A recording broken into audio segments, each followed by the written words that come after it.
Hey friends, Shane from HowToWrench.com, and I want to show you a little trick. When you are rebuilding the motor, you want to clean all the gunk out of the old threads, right? And I'm going to show you a trick of a case where there's no clearance for the thread chaser, tap, whatever you're doing. I can't get it in here. Now, I'll be honest, on here I can bend this up enough around and I can get in there with some work, but it won't just naturally go in nice and easy. So let me show you how you can make your own thread chaser. So what we're going to do is we're going to take and find a bolt with threads the whole length, the same length as the stock bolt, and cut it to that length for starters. But before you cut it, so that you can have a nice edge on there, go ahead and run a chaser on it.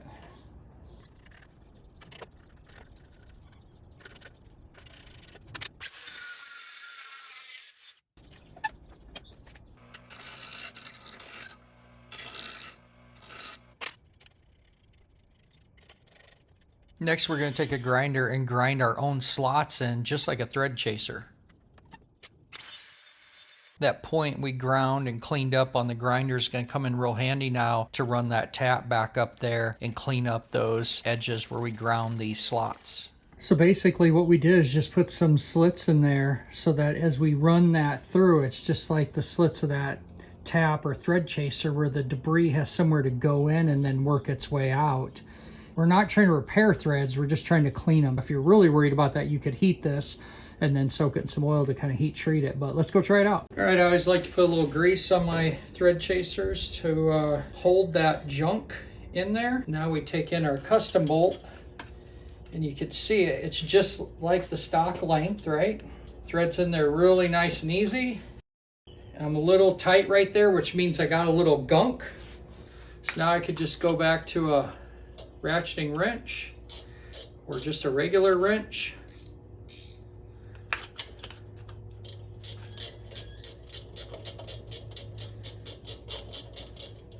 Boom.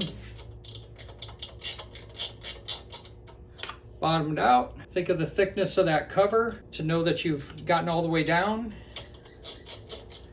And ideally, if you're good and clean, you should be able to take that out by hand.